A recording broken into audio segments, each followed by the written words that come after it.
Bonjour à toutes et à tous et merci de nous retrouver dans ce nouveau numéro de l'Instant Porcher. Au programme aujourd'hui, les propos d'Éric Ciotti selon lesquels les Français travailleraient pour l'État jusqu'au 19 juillet, la question de la désindustrialisation française et le rapport de l'OCDE affirmant que la France doit reprendre son programme de réforme pour relancer son économie. Les Français travailleraient pour l'État jusqu'au 19 juillet. C'est ce qu'a affirmé Éric Ciotti, le candidat à l'investiture des Républicains, pour évoquer la pression fiscale et sociale qui pèse sur les salariés français. Alors, est-ce vraiment le cas? C'est ce que l'on va voir dans ce numéro. C'est l'un des dossiers marquants du quinquennat d'Emmanuel Macron. En déplacement à Amiens, le président de la République est allé à la rencontre des anciens salariés de l'usine Whirlpool. Ces salariés qui, malgré les promesses du président de la République, ont connu des plans de licenciement successifs et ont vu leur usine fermer. Alors ce dossier n'est-il finalement pas le reflet d'un échec industriel? Quels sont les chiffres de la désindustrialisation en France? Thomas Porcher nous livrera son analyse. La France doit reprendre son programme de réforme engagé en 2017 pour relancer son économie. C'est en tout cas le constat d'un rapport de l'OCDE, l'Organisation de coopération et de développement économique, qui pointe les faiblesses de l'État. Alors que penser des recommandations de l'OCDE? C'est ce que l'on va voir tout de suite dans l'Instant Porcher.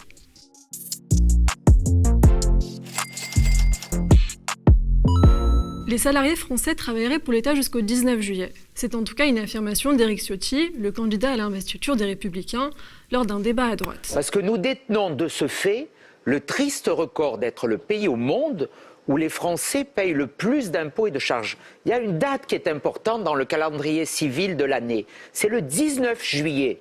14 juillet, c'est notre fête nationale. Mais le 19 juillet, c'est le jour de libération fiscale des Français. Ça veut dire que du 1er janvier jusqu'au 19 juillet, les Français travaillent pour l'État. Ce dernier se base notamment sur une étude de l'Institut Molinari sur le jour de la libération fiscale. Selon cette étude, les salariés français paieraient des charges et autres cotisations sociales jusqu'au 19 juillet, et c'est seulement après cette date fatidique que les Français récolteraient vraiment le fruit de leur travail. Toujours selon cette étude, la France serait d'ailleurs la championne d'Europe de la pression sociale et fiscale, puisque les salariés français feraient figure de derniers à être libérés fiscalement aux côtés de l'Autriche. En première position, on retrouverait notamment Chypre et Malte, avec un jour de libération fiscale fixé respectivement au 14 et au 23 avril, ou encore au 11 mai pour le Royaume-Uni. Bonjour Thomas. Bonjour Tania. Alors que penser de cette affirmation selon laquelle les Français travailleraient pour l'État jusqu'au 19 juillet? C'est une affirmation qui ne veut rien dire. Ça ne veut rien dire du tout. Parce qu'effectivement, peut-être que les Français payent plus d'impôts que d'autres pays, là c'est quasiment sûr, la pression fiscale est plus forte, mais où va cet argent? Je veux dire, où vont tous ces prélèvements, cet argent? Il va où? Il ne tombe pas dans un trou noir. Quand on dit on travaille pour l'État, ce n'est pas l'État qui raquette et qui fait autre chose, ça ne tombe pas dans un trou noir, ça finance des services publics, des prestations sociales, les retraites, l'éducation, le transport, tout un tas de services publics en fait, qui sont gratuits. Quand vous allez à l'hôpital aujourd'hui, là on sort d'une crise sanitaire, les gens ont été hospitalisés en urgence. Quand ils arrivent, qu'est-ce qu'ils sortent? Ils sortent leur carte vitale. C'est gratuit. Dans d'autres pays, vous sortez votre carte bleue. Vous voyez? Donc, ne pas comprendre aujourd'hui que l'argent que l'on paye en impôts ou les cotisations que l'on paye financent un service public ou des revenus de substitution, c'est idiot. Donc là, dire qu'on travaille pour l'État sans mettre à côté ce qu'apporte l'État et donc toutes les consommations de services publics qui sont gratuites mais financées par l'impôt, mais gratuites à la consommation, c'est idiot, ça ne veut rien dire. Donc quand on fait des comparaisons, c'est bien de mettre en face ce que financent ces impôts, ce qui n'est pas fait dans l'étude. Et puis après, alors dire que les pays, en fait, finalement, en tête sont Malte et Chypre, je ne sais pas si c'est des exemples de modèles économiques à suivre. Hein. Encore une fois, voilà, ce qui prouve en fait que tout n'est pas regardé avec ce biais de la fiscalité aujourd'hui dans le développement d'un pays. C'est un élément à prendre en compte. Cet élément finance un certain nombre de services publics. Il faut voir ce qu'on a en face. Aux États-Unis, par exemple, les dépenses de santé sont privées. Vous voyez, si vous êtes malade, vous dépensez, vous sortez votre carte bleue. Il y a 2 millions d'Américains qui font faillite à cause d'une maladie. 2 millions d'Américains. L'espérance de vie est plus faible aux États-Unis qu'en France. Et les dépenses, qu'elles soient privées ou publiques, elles sont plus élevées aux États-Unis qu'en France. Donc voilà, alors si vous voulez avoir un beau chiffre et avoir des baisses d'impôts, on fait le modèle américain. Sauf que les dépenses de santé coûtent plus cher, qu'il y a une partie des Américains qui n'arrivent pas à soigner et que vous avez une espérance de vie qui est plus faible. Donc c'est un choix à faire. Donc ce chiffre ne veut absolument rien dire. Comme ils se demandent à quoi ça sert et qu'ils disent que ça touche l'État, vous regardez par exemple la proportion d'enfants vivant dans des familles pauvres avant et après redistribution. Avant redistribution, c'est 24%. C'est-à-dire sur la distribution des revenus purs sans impôts, etc., on a 24% d'enfants qui vivent dans des familles pauvres. Après redistribution, ça descend à 7%. Donc voilà un des effets de cet argent qui est prélevé et qui tombe dans l'État et qui se reverse en termes de prestations sociales, c'est que ça permet de baisser drastiquement la proportion d'enfants vivant dans des familles pauvres. Et donc c'est quelque chose d'utile. Et ça, ce rapport ne le dit pas. Cette affirmation d'Éric Ciotti est tirée d'un rapport de l'Institut Molinari. Alors que peux-tu nous dire à propos de cet institut ?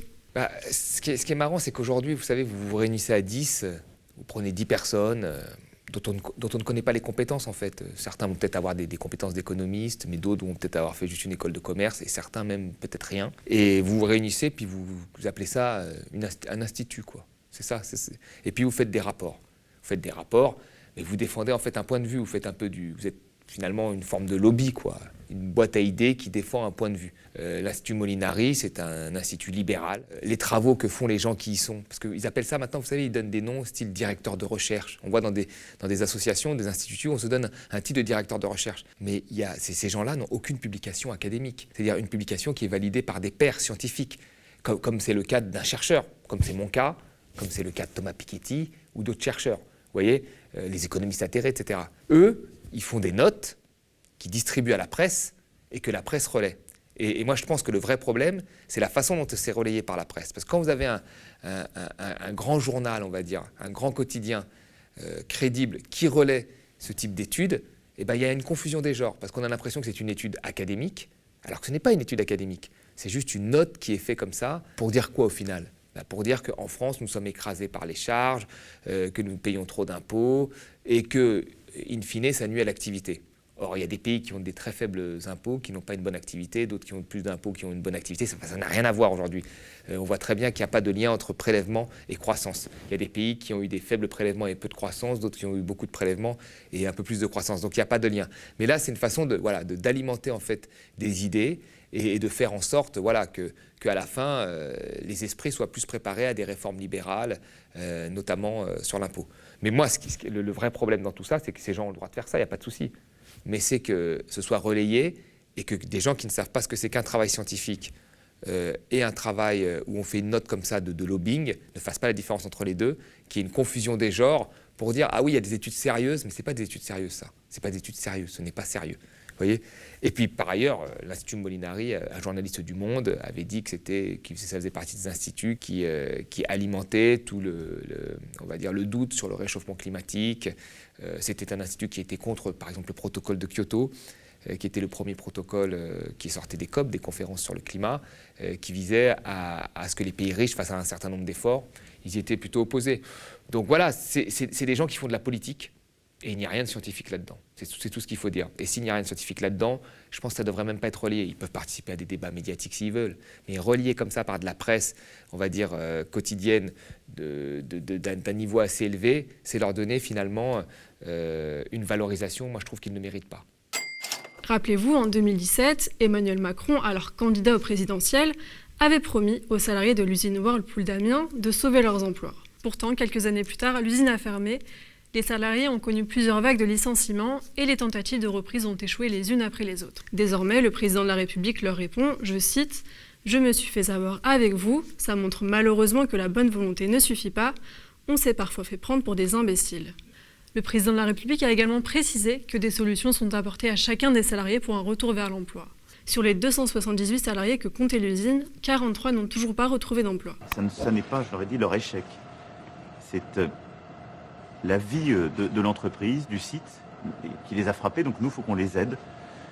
Et donc, sur chacun, on va continuer à proposer des solutions individuelles. Alors Thomas, c'est vrai que dans l'actualité, on parle énormément du dossier Whirlpool parce que Emmanuel Macron est retourné sur place. Mais finalement, ce n'est pas la seule usine victime de fermeture en France. Quels sont les chiffres de la désindustrialisation en France ? Les chiffres sont massifs et sont catastrophiques. On a toujours l'impression que la désindustrialisation s'est arrivée il y a 20 ans et puis que finalement, ça va un peu mieux ces dernières années. Non, c'est faux. Hein. Quand on regarde même depuis 2008, on a plus de 900 usines de plus de 50 salariés qui ont fermé. Vous vous rendez compte, ça fait une cinquantaine, soixantaine d'usines qui ferment tous les ans. Donc ça fait 2, 3 par mois d'usines qui ferment. On en parle d'une par-ci, par-là, mais sinon on n'en parle jamais. C'est ça la réalité des faits. Et puis même quand on regarde notre production industrielle en 1999, quand on compare à celle qu'on avait en 1999 et qu'on la regarde aujourd'hui, on est en dessous.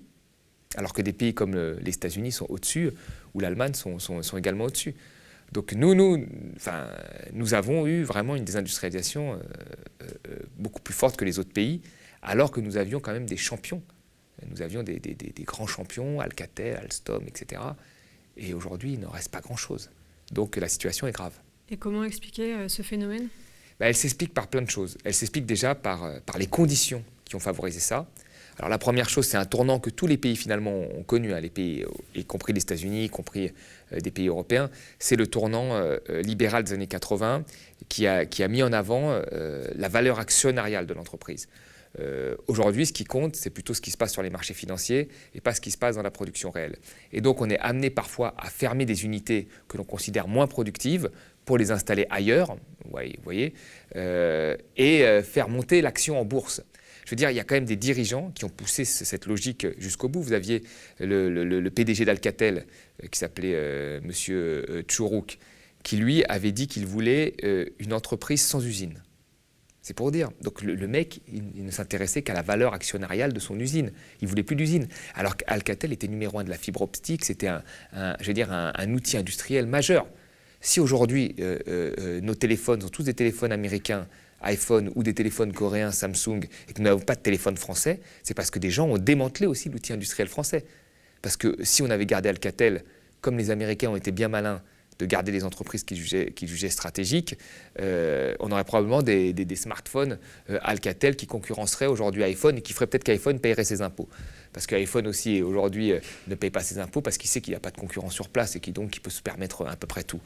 Donc c'est ça. Et puis après, c'est le marché unique en Europe. Beaucoup de gens nous ont fait genre, oui, l'Europe, c'est la paix des peuples, l'Europe, c'est l'amour des peuples. On est tous d'accord avec ça, ok, on n'en a rien contre les Européens. Mais surtout, l'Europe, c'est le marché unique. Et le marché unique, c'est la liberté de mouvement des capitaux et la liberté de mouvement des hommes. La liberté de mouvement des capitaux, c'est qu'on peut installer très facilement le capital dans les entreprises là où on veut. Et aujourd'hui, vous regardez des dossiers, en fait, on nous parle souvent de souveraineté européenne. Macron, il dit la souveraineté européenne. Puis quand vous avez Ascoval qui se délocalise en Allemagne, on perd des emplois en France, eux, ils gagnent des emplois en Allemagne, il n'y a pas de problème, c'est la souveraineté européenne, tout ça se passe en Europe. Quand vous avez des fonderies qui délocalisent au Portugal ou en Europe de l'Est, on perd des emplois en France, mais il n'y a pas de problème, c'est en Europe, c'est la souveraineté européenne. Donc vous voyez, le petit jeu de délocalisation a joué aussi beaucoup en Europe. Pourquoi ? Parce qu'en Europe, on oppose dans la même monnaie des pays qui ont des modèles sociaux et des fiscalités différentes. Et donc c'est la course au moins-disant fiscal. Et plutôt que de dénoncer ça, nous, on s'est engouffrés là-dedans, avec toujours un peu de retard, pour pouvoir rattraper les pays qui baissaient leur fiscalité. Parce que la plupart des gens ne reconnaissent pas. Par exemple, quand je vous dis, mais même des intellectuels de gauche qui te parlent de souveraineté, oui, mais européenne, ils n'arrivent pas à comprendre que si c'est une souveraineté européenne, il y aura toujours à l'intérieur de l'Europe le même jeu que dans la mondialisation. Parce que l'Europe, en fait, c'est la mondialisation en pire. Je veux dire, on a reproduit la mondialisation à l'échelle, à plus petite échelle, mais en pire, parce que les capitaux peuvent circuler quasiment sans aucune contrainte. Voilà, on a avec l'Europe, en fait, les pires méfaits de la mondialisation. Donc déjà, il faut le reconnaître, d'accord, que la concurrence n'amène pas forcément le bonheur, hein, on l'a bien vu, et que bien au contraire, la concurrence fait qu'on va chercher toujours celui qui aura baissé le plus bas ses salaires, ou qui aura le moins de normes sociales ou le moins de normes environnementales pour s'y installer. Reconnaître que la valeur actionnariale, la logique actionnariale imposée aux entreprises a fait qu'il y a eu des délocalisations. Enfin, la logique actionnariale a été, on va dire, le fonctionnement de l'entreprise qui ouvrait la voie aux délocalisations possibles. Et l'Europe a été en fait le terrain de jeu pour que cette financiarisation se mette en place. Donc si on commence à reconnaître ça et on se dit il faut absolument maintenant que dans les conseils d'administration, il y ait plus de salariés, comme en Allemagne. Ils ont fait ça pour contrer ces effets. Donc les salariés peuvent décider, et donc ils peuvent s'opposer à une délocalisation. Quand on commence à se dire qu'il faut plutôt une convergence vers le haut des systèmes sociaux et fiscaux plutôt qu'une convergence vers le bas. C'est ce qu'a mis en place Biden. Alors, soi-disant, Macron demandait ça depuis longtemps, je n'avais pas l'impression. Mais bon, c'est ce qu'il a mis en place. Donc, quand on aura à peu près compris ça, on pourra limiter une partie des délocalisations. Mais le problème, c'est que personne n'a voulu dire ça et qu'une partie de nos élites ont adhéré à ce discours, une partie des PDG ont adhéré à ce discours et ont fait en sorte que ça se mette en place de manière assez bébête en France, Quant aux États-Unis, ils étaient plus malins, ils adhéraient au discours, mais dans les faits, quand ça les arrangeait, ils étaient plutôt contre ce discours. Voyez ? Et chez nous, ça n'est pas du tout le cas. Donc ils ont joué, une grosse partie de nos dirigeants politiques, mais même industriels, sortis des mêmes écoles, ont joué vraiment contre la France, contre le tissu industriel français, et donc contre la France in fine. Et la situation dans laquelle on se retrouve aujourd'hui, que tout le monde constate, parce que même à droite et même à gauche, ils constatent ça, hein, les chiffres sont clairs, tout le monde est d'accord là-dessus, et ben, il y a eu quand même, il faut le dire, il y a eu des responsables, il y a encore quelques années, qui ont, et y compris même, je pense, Emmanuel Macron, qui ont dit que cet état de fait était normal et qu'il fallait continuer comme ça, et qui n'ont pas fait grand-chose pour que les choses changent. La France doit reprendre son programme de réforme pour relancer son économie. C'est en tout cas le constat d'un rapport de l'OCDE qui affirme que la France a les moyens de faire mieux. Les inégalités, les dépenses publiques, l'éducation, la formation ou encore les retraites, la liste des réformes à mener par l'État n'en finit plus. À ce propos, Bruno Le Maire, le ministre de l'économie, assure partager les recommandations de l'OCDE, mais explique que la situation, notamment en cette période de crise sanitaire, aurait pu être bien pire sans les mesures prises par le gouvernement. Si nous n'avions pas dépensé autant d'argent public pour protéger les salariés avec l'activité partielle, protéger les entreprises avec le fonds de solidarité et le prêt garanti par l'État, non seulement nous aurions eu une crise économique plus grave, non seulement nous aurions eu une crise sociale, et même probablement une crise politique, mais en plus, nous aurions eu 11 points de dette supplémentaires. Nous aurions été perdants sur tous les tableaux. Les choix qui ont été faits par le président de la République et par le gouvernement font que la France, en sortie de crise, gagne sur tous les tableaux. Sur le tableau de la croissance, sur le tableau du pouvoir d'achat et sur le tableau de l'emploi. Alors Thomas, quelles sont les réformes évoquées par ce rapport de l'OCDE ? Alors il y a un certain nombre de réformes très classiques. La première, c'est l'augmentation de l'âge de départ à la retraite. Parce que, voilà, grosso modo, l'idée, ce qu'ils nous disent, c'est la dette a augmenté avec le Covid, il ne faut pas trop réduire les dépenses publiques, mais il va falloir quand même faire des réformes et réduire in fine les dépenses publiques. Alors c'est toujours assez contradictoire, il ne faut pas les réduire trop rapidement parce qu'il ne faut surtout pas refaire ce qu'on a fait en 2008 où on a créé une deuxième crise de toutes pièces, mais il faut quand même le faire, c'est à peu près ce que ça nous dit. Donc il faut, pour faire les réformes et réduire les dépenses publiques, il faut augmenter l'âge de départ à la retraite, un grand classique. Il faut inscrire les dépenses publiques dans la Constitution, c'est-à-dire faire en sorte d'avoir une modération des dépenses publiques pluriannuelles, ce qui est complètement idiot. Imaginons qu'on ait fait ça avant le Covid. Imaginons qu'on se soit dit il faut maîtriser nos dépenses publiques avant le Covid. Comment on aurait fait pendant le Covid, quand on a fait le quoi qu'il en coûte ? On aurait dû passer au-dessus d'un truc qui est dans la Constitution, enfin ça aurait été plus compliqué. Je veux dire, les dépenses publiques, il y a un impact contracyclique qui fait que parfois on doit soutenir l'activité. Si on a une 4e, 5e vague, on doit soutenir l'activité. Peut-être qu'on va remettre les tests gratuits. Enfin, il y a plein de choses. Et donc, enfermer la dépense publique comme ça, la cadenasser, c'est très idiot d'un point de vue économique. La troisième chose, c'est modération des dépenses sociales, modération des dépenses aux collectivités locales, parce qu'il y a un millefeuille qui n'est pas efficace. Et puis après, il y a digitalisation des PME, pour les permettre de trouver des nouveaux clients. Voilà grosso modo un petit peu les pistes principales et grosso modo très classiques proposées par l'OCDE. Et est-ce que ces réformes sont justifiées ? Non, ces réformes sont injustifiées. Déjà, le départ de l'âge à la retraite, on l'a dit plusieurs fois ici, mais faire travailler des gens plus longtemps, alors qu'eux-mêmes le disent à plus de 50% qu'ils n'arront pas les conditions physiques pour faire leur travail à 60 ans, et on veut les faire bosser plus longtemps, je ne vois pas en quoi c'est efficace, d'un point de vue productivité et tout. Il faudra m'expliquer, mais je ne vois pas en quoi c'est efficace. Alors effectivement, quand on est professeur d'université, quand on est politique, j'ai l'impression qu'on peut bosser jusqu'à 70 ans. Il y a des métiers, mais la plupart des métiers que moi je vois autour de moi, ce n'est pas possible. Donc en termes de gains d'activité, de PIB, comme c'est ça qui est important, je ne vois pas en quoi ce sera positif. Je veux dire, ça sert à rien de travailler plus si c'est un travail mal fait, quoi. Voilà. Ça, c'est la première chose. La deuxième des choses, c'est les coupes sur la dépense publique, comme je l'ai dit. Il y a déjà, il faut faire attention de ne pas couper trop rapidement les dépenses publiques. C'est plus ou moins ce qui est dit, même s'il nous invite à le faire. Et la deuxième chose, c'est inscrire ces dépenses publiques, cadenasser ces dépenses publiques sur plusieurs années, quelque chose d'idiot. On n'est pas encore sorti du Covid. Là, on est surpris chaque année par ce qui se passe. On a l'impression que l'épisode se répète. Ce qui a fait que les Français ont pu tenir pendant cette situation plus ou moins bien, parce que ça a été très difficile, notamment pour les étudiants, c'est la dépense publique. c'est la dépense publique. Le quoi qu'il en coûte, qui a soutenu les restaurateurs, qui a fait le chômage partiel, qui fait qu'aujourd'hui on a des chèques inflation et qui fait même que les entreprises ont des baisses d'impôts de production. Parce qu'il ne faut jamais oublier que dans la dépense publique, il y a toutes les subventions aux entreprises. Et là, on oublie Molinari ou l'OCDE, même si c'est deux choses complètement différentes en termes de qualité, oublie quand même de le préciser. Et puis après, l'attaque sur les dépenses sociales. Là aussi, il y a un vrai problème. Les dépenses sociales, c'est quoi? Assurance maladie, donc la maladie, la santé. Assurance chômage. Aide sociale, c'est-à-dire handicap, aide au logement. Donc eux, ils nous disent de faire des économies là-dessus. Donc grosso modo, de faire des économies sur les plus précaires. Vous savez, aujourd'hui, les prestations sociales, c'est 70% du revenu des 10% les plus pauvres. Donc si on s'attaque à ça, on s'attaque aux 10% les plus pauvres, en priorité. Donc autant le dire comme ça. Voyez. Et qu'est-ce que font les 10% les plus pauvres de cet argent? Quand vous êtes dans les territoires ou dans les banlieues, comment fonctionnent aujourd'hui, les usines sont parties, hein, les agriculteurs, il y en a de moins en moins. Comment ça fonctionne? Ça fonctionne avec des centres commerciaux, des emplois publics qui arrivent à faire à peu près tenir des territoires parfois qu'on pourrait appeler territoires oubliés. Si vous commencez à couper les prestations, si vous commencez à diminuer les emplois publics, il en reste quoi aux gens? Rien. Et c'est parfaitement idiot. C'est parfaitement idiot parce que l'argent qu'on leur donnait, ils allaient où? Le consommer où? Dans des supermarchés ou ailleurs. Ça revenait dans l'économie réelle. Vous voyez? Donc ça les permettait de leur nourrir et ça profitait au secteur privé. Donc couper dans la dépense publique et en priorité sociale, c'est idiot d'un point de vue économique et ça va porter atteinte aux 10% les plus pauvres. Donc moi je vois pas quel est le... Enfin je pense que quand on est économiste à l'OCDE, il faut un peu sortir. C'est-à-dire qu'il faut arrêter d'être devant des tableurs où on compare des dépenses publiques en pourcentage de PIB. Ça fait des années qu'on nous dit ça. Ça a mené l'Europe à l'austérité et à l'échec.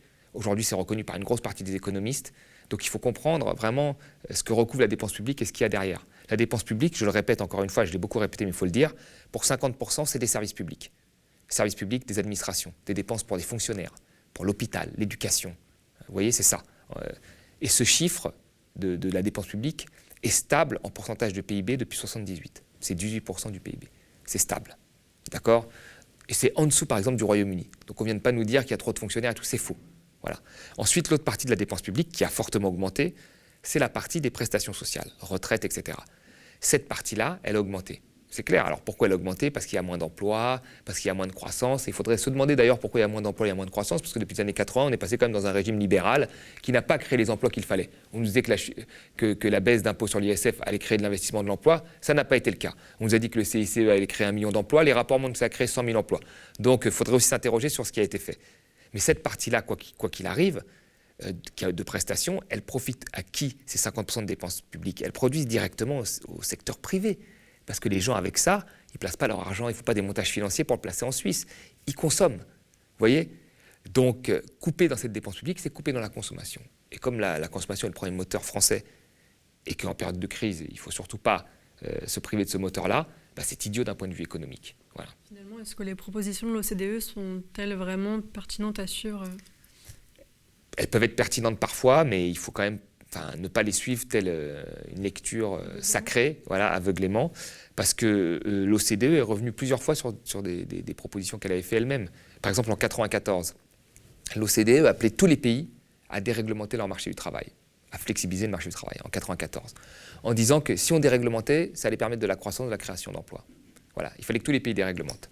En 2004, 10 ans après, elle est revenue sur ça en disant qu'il n'y avait pas d'études qui permettait de voir une corrélation entre déréglementation du travail et création d'emplois. Donc elle est revenue sur ce qu'elle avait dit 10 ans plus tôt. Donc vous voyez, il est probable que l'OCDE, sur ce que dit un économiste de l'OCDE dans ce rapport-là, que dans 3-4 ans, s'il est appliqué, ils se rendent compte qu'en fait, non, c'est pas ça qu'il fallait faire, autre chose. Donc c'est un élément parmi tant d'autres. C'est un travail plus sérieux que l'Institut Molinari, c'est que ça c'est clair. D'un point de vue, je pense, méthodologie économique. Mais après, voilà, ce n'est pas une parole sacrée, c'est une parole qui doit être débattue. Et l'OCDE s'est beaucoup trompé et est revenu beaucoup sur ses propositions.